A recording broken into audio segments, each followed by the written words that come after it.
जय हिंद एवरीवन।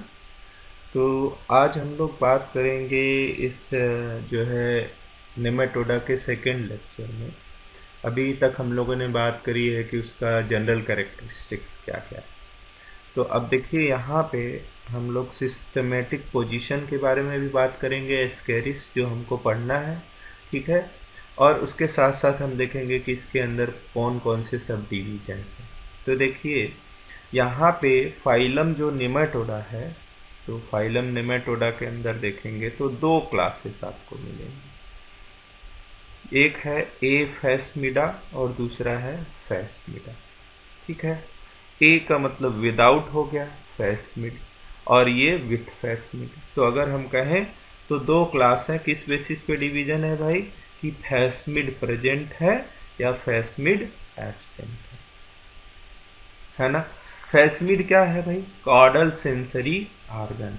फैस्मिड क्या है, हमने बताया आपको, एक एफिड, और उसके बाद क्या बताया, फैस्मिड। तो देखिए ये याद रखिए, बहुत सारे एंट्रेंस में पूछता है, मैं बार बार इसको रिवाइज करता हूँ आपको, लेकिन आप जो है उसको जो है ध्यान नहीं देते हैं। बाद में एग्ज़ाम में आएगा तो आपने कहा सर ने बताया नहीं था, लेकिन सर ने बताया था, आपने ध्यान नहीं दिया था। तो यहाँ पे ध्यान रखना है कि इसके अंदर दो क्लास हैं, एक है फैस्मिडा और एक है ए फैस्मिडा। फैस्मिड क्या है, कॉर्डल सेंसरी आर्गन है। क्या है भाई, कॉर्डल सेंसरी आर्गन है, जो कि ए फैस्मिडा में एब्सेंट होता है और फैस्मिडा में प्रेजेंट होता है। अच्छा, एफिड्स की बात करें तो एफिड्स बहुत तरह के होते हैं। जो एंटीरियर सेंसरी आर्गन है, ध्यान से ए से याद रखिएगा, एंटीरियर, ए से एफिड है ना। तो एंटीरियर में क्या है, एफिड। और पोस्टीरियर पी से याद रखिएगा, फैस्मिडा है ना, कॉर्डल या इसको बोलेंगे। तो ये क्या हो गया, पोस्टीरियर साइड में है। तो एफिड्स जो है ये पोर लाइक कभी नहीं होते हैं, किसमें, ए फैस्मिडा में पोर लाइक नहीं पाए जाते इसमें, है ना।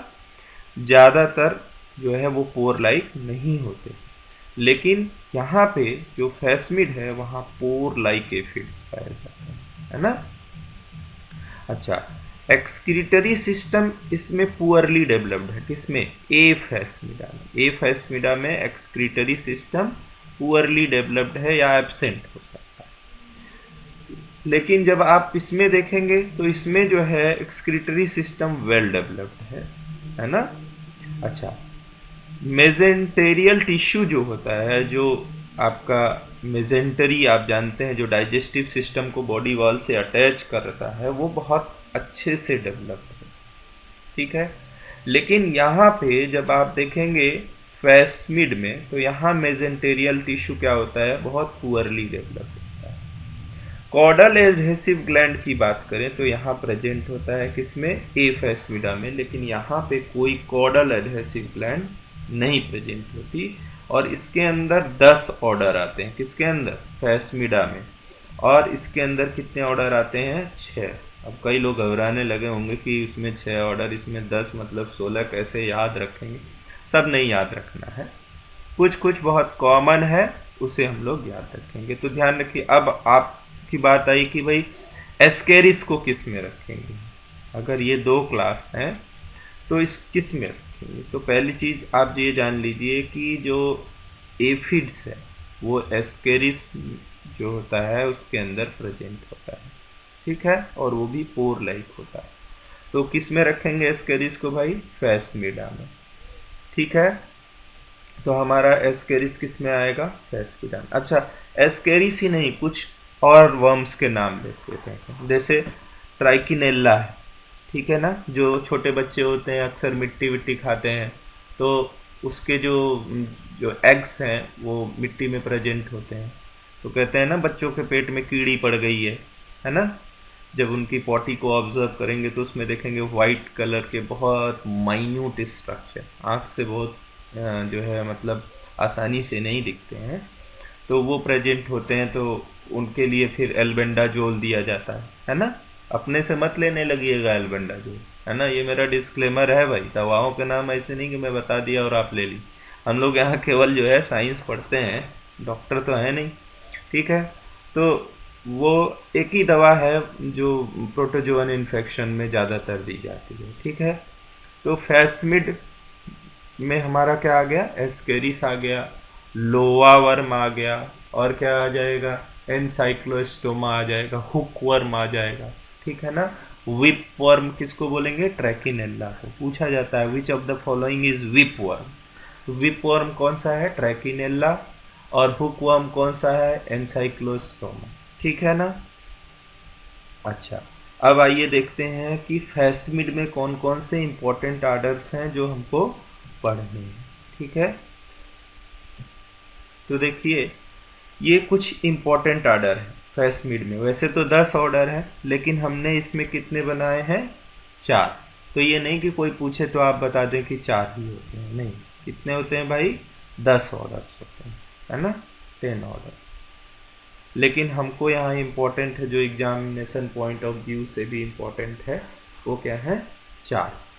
तो एक है ट्राइकी यूरो आइडिया, है ना, इसमें क्या आता है, विप वर्म आता है ना।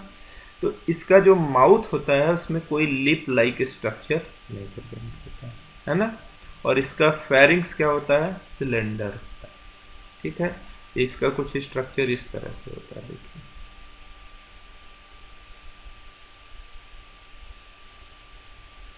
है ना, ये इस तरह से। तो ये हो गया ट्रैकिनेल्ला, है ना। इसका जो फीमेल होगी उसके एक ही ओवरी पाई जाएगी इसमें, और मेल के अंदर 1 या 2 स्पिक्यूल पाए जाएंगे, है ना, कपुलेशन के समय होल्ड करने के लिए फीमेल। तो अच्छा, दूसरा है एस्केरोआइडिया। तो इसमें ही हमारा जो हमको एनिमल पढ़ना है वो किस में आएगा, एस्केरोआइडिया ऑर्डर में आएगा, ठीक है। एस्केरोआइडिया आप देखेंगे तो साइज के मामले में देखें तो देखिए, ये मिलीमीटर में है, इनका भी साइज मिलीमीटर में है, इनका भी साइज मिलीमीटर में है, लेकिन इनका साइज क्या है, सेंटीमीटर में है। मतलब ये लॉन्ग वर्म होते हैं, क्या होते हैं, लॉन्ग वर्म होते हैं, ठीक है ना, कंपैरेटिवली। अच्छा, इसके माउथ जो है इसमें 3 लिप्स होते हैं, देखिए 1 2 3। पूछा जाता है ट्राई लिप्स, है ना, 3 लिप्स वाले कौन सा एनिमल है, तो क्या बताएंगे, एस्केरिस है। कौन सा है, एस्केरिस है। और इसमें मेल जो होता है वो वेंट्रली क्वाइल्ड होती है उसकी टेल। ये भी कैरेक्टर बहुत इंपॉर्टेंट है, अक्सर एग्जाम में पूछा जाता है, एस्केरिस में होता है, ठीक है ना। अच्छा, नेक्स्ट देखते हैं। तो हमारा फोकस कहाँ हो जाएगा भाई, क्लासिफिकेशन कैसे लिखेंगे आप, फाइलम नेमेटोडा हो गया, फाइलम क्या हो गया, नेमेटोडा, ठीक है ना। अच्छा, क्लास, पूनम कह रही ए फैसमिडा, नहीं भाई फैसमिडा होगा ऊपर, आपको पहले ही बताया मैंने कि इसके जो फैसमिड्स होते हैं वो प्रेजेंट होते हैं इसमें, तो ये क्लास क्या हो जाएगा, फैसमिडा, ठीक है। और ऑर्डर क्या हो जाएगा, एस्केरो आइडिया। तो ये आसानी से क्लासिफिकेशन तो आप लिख ही लेंगे अब, ठीक है।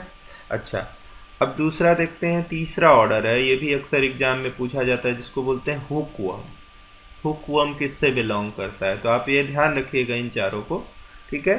तो इसके भी माउथ में कोई लिप जैसा स्ट्रक्चर नहीं होता है, जैसे कि ट्राइकोयूरो आइडिया में था, लेकिन यहाँ पे ट्राई लिप होते थे, ये भी ध्यान रखिएगा, है ना। अच्छा, बकल कैप्सूल इसमें वेल डेवलप्ड होता है, जबकि इसमें बकल कैप्सूल नहीं पाया जाएगा। एनसाइक्लोस्टोमा इसका एग्जाम्पल है।